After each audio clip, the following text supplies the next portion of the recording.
dengan saya Indah Cesaria Kirana Dan saya Arif Febrianti. Kami mahasiswa Register Kesehatan Masyarakat Umikra. Ya, pada kesempatan kali ini kita akan melakukan podcast yang sangat seru nih. Apa itu? Benar. Kita di sini akan membahas tentang KB suntik hormonal yang sangat populer nih di masyarakat. Betul banget, mulai dari cara kerjanya, efek sampingnya, sampai mitos-mitos yang sering bikin takut. Dan untuk itu kita di sini udah ada menghadirin dua narasumber yang hebat-hebat ya. Kita perkenalan dulu. Yang pertama silakan Ibu Dokter. Oke, terima kasih. Assalamualaikum warahmatullahi wabarakatuh. Perkenalkan, nama saya Dr. Dini Natalia. Saat ini saya bekerja di Puskesmas. Ya, selanjutnya ada narasumber yang gak kalah hebatnya. Silakan Ibu Sri. Terima kasih, saya Sri Lita Yani. Kebetulan sekarang posisi dinas di Lampung Tengah, di Balai KB Kesehatan Lampung Tengah. Oke, kita mulai ngobrol-ngobrol dulu ya Bu ya, santai aja. Oke, Ibu Sri, sebenarnya saya tuh pengen tahu apa sih Bu KB hormonal suntik dan bagaimana caranya dia bisa mencegah kehamilan Bu? Oke, KB hormonal itu kan ada dua jenis. KB hormonal itu untuk pemakaiannya dia kan disuntikan. Ada yang suntikan 1 bulan dan ada yang 3 bulan. Dia mengandung hormon memang, dan biasanya dia mempengaruhi untuk hormon wanita. Kan ada hormon estrogen dan progesteron ya. Nah itu, tapi di sini kan cara kerjanya memang dia mempengaruhi hormon wanita, tapi di sini untuk mencegah ovulasi wanita dan menebalkan lining serviks dan untuk mempersiapkan rahim untuk tidak siap dihamili ya, dibuahi ya. Oke, baik Ibu, terima kasih. Selanjutnya saya izin bertanya ya Dok ya, kenapa sih metode dari KB suntik hormonal ini masih sangat populer gitu di masyarakat? Oke, baik, kalau KB suntik itu populer ya, karena mungkin satu, gampang tuh, mudah lah masyarakat aksesnya. Dia bisa dibidankan, nggak perlu ke dokter juga bisa. Terus biayanya juga nggak mahal. Terus walaupun sakit-sakit, tapi dia ada pilihan waktunya, bisa 1 bulan atau 1 bulan yang lumayan lah, nggak tiap hari. Kayak KB pil harus minum tiap hari kan suka lupa. Kalau dia suntik pasti dia ingat gitu sih. Si dokter jawabannya, Ibu Sri kan sering banget nih Bu ke lapangan, turun ke lapangan ya. Nah, di lapangan sendiri siapa aja sih yang paling banyak memilih KB suntik ini? Yang paling banyak biasanya kan usia pasangan subur nih, yang baru melahirkan, pasca dari melahirkan ya. Nah biasanya mereka memilihnya karena untuk pemakaiannya mudah dan fungsinya dia lebih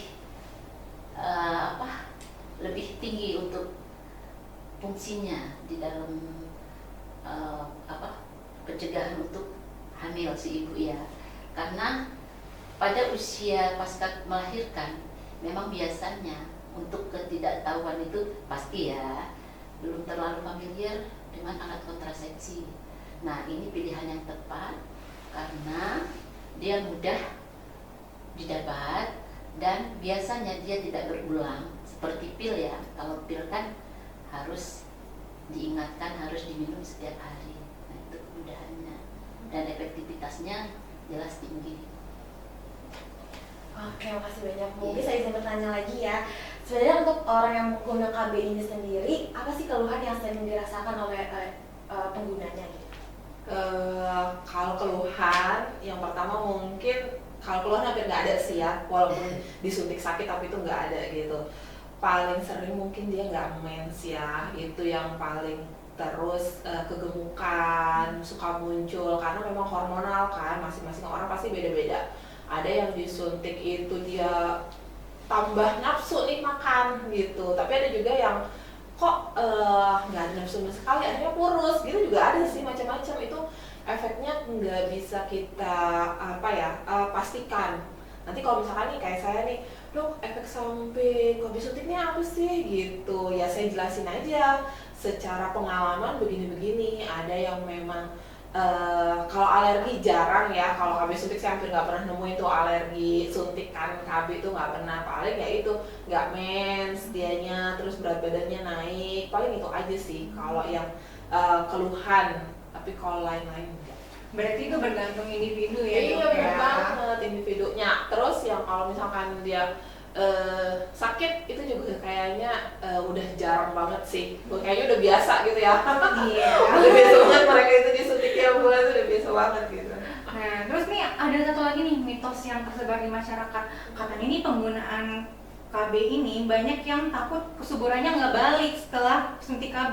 Sedangkan mereka mau punya anak lagi Oh, nih. iya. Gimana nih menurut ibu berdua nih dengan mitos ini? Bener gak sih? Alias mandul gitu ya. Iya. Oke. Sering dulu ya. Oke. Atau aku dulu nih. Iya. Gimana ini? Aku dulu ya, mungkin karena Iya. kalau dianya mandul sih ya itu tadi memang dia tergantung ya apa tingkat pendidikannya sih gitu. Tapi ada juga nih yang pengen memang nggak punya anak gitu. Tapi kita jelasin kalau KB ini secara perlahan dikeluarkan dari tubuh kita. Jadi dia nggak permanen. Kalau misalkan dia mau merencanakan punya anak, nanti dia akan kita stop dulu. Kapan nih rencananya? Tahun depan. Berarti tahun ini kita sudah stop dulu. Nanti kan obat itu dikeluarkan pelan-pelan dari dalam tubuh kita gitu. Kita pasiennya bilangnya gitu. Nanti akan muncul lagi nih Bu kesuburannya, dibantu juga makanan, harus pinter-pinter pilih vitamin, mineralnya harus tercukupi gitu. Nanti dengan waktu, berjalannya waktu nanti obat itu akan hilang sendiri. Itu Bu Sri nambahin Bu? Iya, oke. Biasanya kan, nah ini contohnya ya, kan dia ada yang metode lama dan metode yang agak cepat, yang sebulan dan 3 bulan. Ya tergantung si pemakainya. Kalau memang dia memang mau yang sebulan bisa, yang 3 bulan bisa. Biasanya dilihat lagi dari kondisi si ibu. Kalau dia pasca melahirkan, kalau bisa dia jangan memakai yang sebulan karena mempengaruhi hormon ya, dan mempengaruhi air susu ibu. Produksi air susu Produksi ya. air susu ibu ya. Kalau yang sebulan, jadi kita anjurkan yang untuk pemakaian yang 3 bulan. Nah itu netral. Nah ada juga yang persepsinya, aduh nanti gimana nih kalau misalnya pemakaian suntik, pemakaian jangka panjang nanti menyebabkan mandul ya Dok ya. Itu cuman persepsi hal yang karena ketidaktahuan tadi ya. Nah itu sebenarnya mitos itu tidak ada. Nah memang menimbulkan keterlambatan haid ya. Jadi menimbulkan keterlambatan haid, pelepasan sel telur. Nah kalau seandainya haid itu kan dipastikan melepaskan sel telur ya, pelepasan sel telur ya, bahwa lisisnya darah-darah kotor ya yang dikeluarkan. Nah mitos itu perlu dihilangkan dan persepsi yang berlebihan itu perlu diberikan arahan lagi ya, bahwa itu cuma sebagai mitos, bahwa itu tidak mempengaruhi reproduksi wanita, apalagi sampai menyebabkan mandul. Iya, Ya. berarti sebenarnya nggak ada yang perlu ditakuti ya? Tidak, Mbak? iya, Kayak KB ini nggak ada ya. karena berlebihan tadi, karena ketidaktahuan ya. Iya. Persepsi mereka terlalu a priori bahwa waduh nanti Tapi gimana banyak ini? kok pilihan orang itu lebih banyak juga ke KB suntik ya Iya. gitu, karena Karena tadi lebih satu aman. kalau IUD itu mereka takut malahan karena Ya. dipasang gitu kan, itu lebih banyak mitosnya sebenarnya daripada si suntik ini atau pil gitu. Cuman ya mereka tuh hampir rata-rata tuh udah tahu sih saya mau punya anak nih gitu, pasti mereka udah lepas duluan. Bahkan kadang-kadang yang mitosnya lagi kalau IUD itu belum dilepas aja udah punya anak lagi kan. Nah, Iya, karena tempat pemasangannya juga kan beda. Oh, gitu. Ya, lebih banyak mitos. Kalau Iya. mitos-mitos itu ke KB hormon. Iya. Bukan KB hormonal ya, IUD ya. Iya. IUD kan nggak hormonal gitu. Yang memang jangka panjang. Oke, mungkin sobat sekali pengen tahu nih Bu, ini kan udah jelasin ya tentang Iya. mitos faktanya. Nah apa sih kunci penggunaan KB ini tetap aman gitu? Apakah harus konsultasi? Yang jelas dari yang bersangkutan nih ibu-ibu ini harus tetap dia kontrolnya aktif dan Kontrolnya ya. iya kontrol ya. Udah itu untuk jadwalnya juga tidak terlambat. Itu satunya komunikasi dengan tenaga kesehatan nih untuk membuang persepsi yang berlebihan. ya rasa takut gimana nih gitu. Pada kenyataannya bahwa suntik KB yang untuk hormonal ini suntik, pada kenyataannya untuk pemberiannya paling efektif dan lebih mudah, ya tanpa rasa takut buka-bukaan seperti yang kata dokter tadi, IUD, implan, ya gitu dok. Iya, waktu sih yang paling penting ya, karena memang tadi obat itu akan dikeluarkan sama badan kita. Jadi kalau misalkan dia kadang-kadang nih yang paling ini ya, suaminya tuh lagi pergi jauh, nanti dia suntik lagi, itu nunggu suami apa? Padahal obat itu kan nggak langsung bereaksi di badan kita ya, tergantung nih badan kita gimana fitnya apa enggak gitu kan. Jadi yang seperti itu tuh yang harus kita ingetin ke pasien. Nanti kadang-kadang lupa nih kan bawa catatannya, kita kan selalu ngasih kan gitu catatan. Oh udah terlambat bu, iya suami saya lagi pergi gitu, aduh nggak bisa ini gitu. Jadi kita harus kasih tahu kalau misalkan mau berhubungan ya harus tambahin misalkan nih kayak apa nih kondom ya gitu, karena dia masa disuntik malam ini takutnya dia hamil gitu kan, kita jadi yang disalahin kan. Nah makanya memang edukasi tentang KB ini perlu disosialisasikan sama si kita ya, pemberi layanan gitu, atau masyarakat juga bisa. Kadang-kadang mereka lebih percaya tetangganya, ibunya gitu kan, tapi yang paling penting ya waktunya itu harus tepat waktu gitu. Jangan sampai semaunya mereka, yang tadi saya bilang suaminya baru datang, dia baru suntik nih, terlambatnya udah berapa bulan gitu kan, repot nanti hamil. Apa karena semua harus ada izin suami ya dok? Enggak juga kan? sih kalau suami ya kalau datang. jangan memang sama-sama punya anak ya udah coba aja gitu kan. Itu sih sebenarnya. Kita udah ngobrol banyak ya dokter dan Ibu Lidan terkait KB hormonal. Nah, aku ingin tahu nih dari Ibu dan dokter sendiri, kira-kira seberapa efektif sih podcast kita hari ini yang diadakan oleh Majelis Kesehatan Masyarakat Unitra gitu. Boleh disampaikan. Mana nih yang tua dulu nih? Alhamdulillah ya, kita luar biasa, kita sangat merasa diberi kehormatan dan luar biasa bangga kita diundang untuk podcast di sini, dan jelas manfaatnya untuk masyarakat, jelas tentunya yang untuk kita edukasi dan sosialisasi masalah KB suntik ya, yang untuk hormonal.